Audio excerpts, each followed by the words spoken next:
नमस्कार सर्वांना. देवी माँ प्रणाम. भागवत जी नमस्ते. शिलासित नमस्ते. वेदना जी नमस्ते. हिट भाई आपको भी बहुत नमस्कार. मैं बिल्कुल कुछ नहीं कहना चाहता था पर मुझे अमेय जी ने कहा है कहने के लिए. पर मैं कहने से ज़्यादा करना चाहूँगा क्योंकि आज सीखने के लिए बहुत सारे साधन हैं. आज पूरा सोशल मीडिया से लेकर बड़े बड़े ऐप्स हैं, लेकिन जब सीखने के लिए कुछ था नहीं तो लता जी और आशा जी थी. इन्होंने पूरी दुनिया को गाना सिखाया है. तो आपको भाई मैं कुछ कहना नहीं चाहूँगा. मैं कहना चाहूँगा जो आपसे सीख सके उसके लिए धन्यवाद. जो आपसे सीख रहे हैं उसके लिए धन्यवाद. जो आपसे सुन के जान गए कि ऐसा नहीं सीख पाएंगे उसके लिए भी धन्यवाद. और हमारे सनातन धर्म में, हिंदू धर्म में अपने गुरु को ईश्वर की जगह दी जाती है. आप हमारी देवी हैं और मैं सनातन धर्म की तरफ से आपको आपका सम्मान देना चाहूँगा.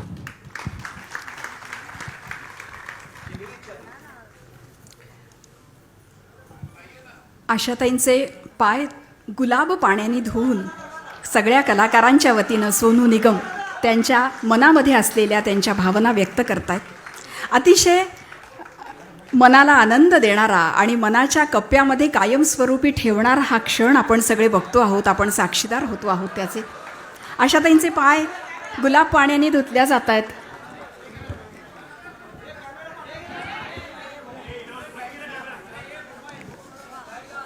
वेदमंत्राच्या घोषासह आपण या सगळ्याचा आनंद घेणार आहोत, आस्वाद घेणार आहोत. यानंतर 91 दिव्यांनी पारंपरिक पद्धतीनं त्यांचं औक्षण करण्यात येईल. वस्त्र फुलांची परडी त्यांना देण्यात येईल आणि वेदमंत्राच्या घोषणांना सुरुवात करत.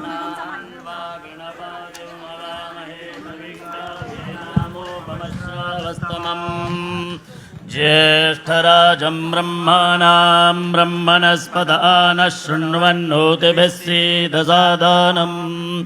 ॐ स्वस्ति नो मिमेदामश्विना भगः स्वस्ति देव्यदेतिरनर्वणाः स्वस्ति पूषा असुरो दधातु नः स्वस्ति द्यावा पृथिवी सुचेतुना स्वस्तये वायमुपब्रवामहै सोमौ स्वस्ति भुवनस्य यस्पतिः बृहस्पतिं सर्वगणौ स्वस्तये स्वस्तय आदित्यासो भवन्तु नः विश्वे देवानो अद्य स्वस्तये वैश्वानरो वसु रग्ने स्वस्तये देवा अवन्त्वभव स्वस्तये स्वस्ति नो रुद्रपात्वं हसः स्वस्ति मित्रावरुणा स्वस्ति पथ्येरेवते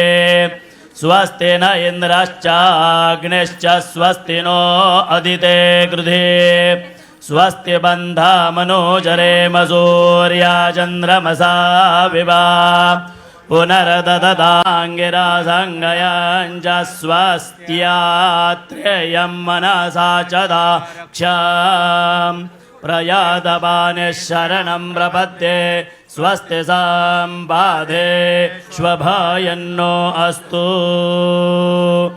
ॐ स्वस्ति.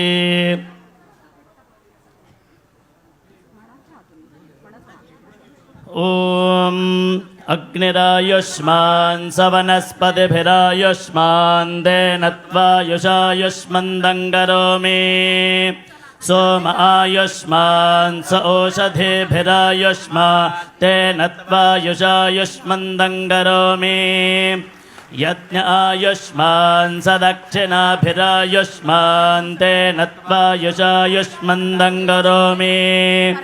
ब्रह्मायुष्मत्तद्ब्राह्मणैरायुष्मत्तेन त्वायुषायुष्मन्दं करोमि. देवा आयुष्मन्दस्ते मृतेनायुष्मन्दस्ते नत्वायुषायुष्मन्दं करोमि. श्रीर्वर्जस्वमायुष्यमारोग्यमाविधात् शोभमानं महीयते. धान्यं धनं पशुं बहुपुत्रलाभं शतसंवत्सर दीर्घमायुः शतायुधाय शतवीर्याय शतोदयेऽभिमतिशाहे शतयो न शरदो अजेतानिन्द्रो नेशदुरितानि विश्वा ये चत्वारः पथयो देवयाना अन्तराद्या वा पृथिवी वियन्ते तेषां यो अज्जानि मजेति माहवा तस्मै नो देवा परिधत्ते ह सर्वे ईश्मो हे मन्दवनो वसन्तः शरद्वर्षा सुविदन्नो अस्तु तेषामृतोनागुं शतशारदानान्निपात येषामभये स्याम इदु वत्सराय परिवत्सराय संवत्सराय कृणदा बृहन्नमः तेषां वयगो सुमदौ यत्नियाना जोगजिता अहता स्याम भद्रान्नश्रेयः समनेष्टदेव त्वया वशेन समशेमहित्वा स नो मयो भो पितो आविशश्वसन्तो गायदनुवे स्यो नः अदितिर्द्यौरदितिरन्तरिक्षमदितिर्माता स पिता स पुत्रः विश्वे देवा अदितिः पञ्चजना अदितिर्जातमदितिर्मनित्वा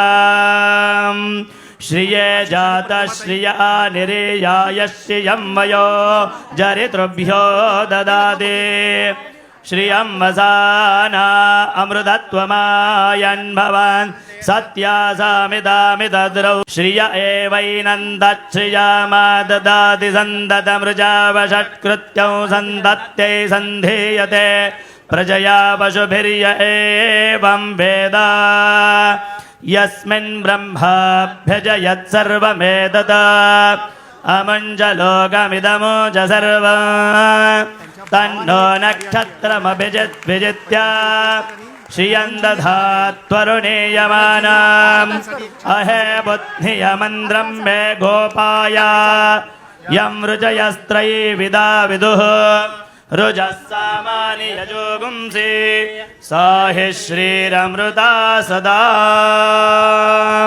दीर्घायुष्यमस्तु न भूतो न भविष्यती असा हा देखणा सोहळा आणि त्याचे आपण सगळे साक्षीदार.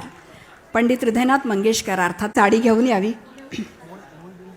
आणि मोहनजींच्या हस्ते ती आशाताईंना प्रदान करावी. ह्या सगळ्या भावना आपल्यासुद्धा मनात आहेत, त्यामुळे जोरदार टाळ्या वाजवून आपण या भावनेमध्ये सहभागी होऊया. टाळ्यांचा गजर जोरदार करूया.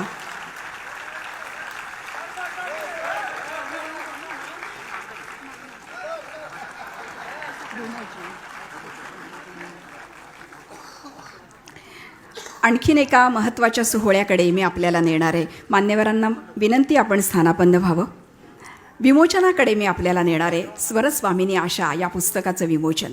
त्याआधी या पुस्तकामध्ये आशाताईंनी आपल्या सगळ्यांसाठी, म्हणजे ज्या रसिकांनी आशाताईंवर प्रेम केलं त्यांच्यासाठी एक सुंदर पत्र लिहिलं आहे. ते पत्र आशाताईंची भावना म्हणून मी आपल्याला आधी वाचून दाखवते.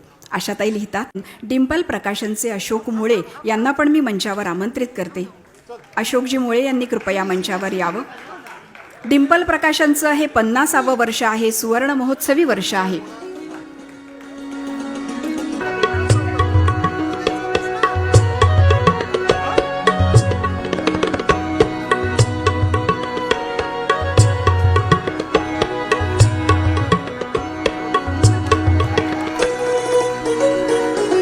अतिशय दुर्मिळ अशी छायाचित्र आपल्याला या पुस्तकामध्ये बघायला मिळणार आहे.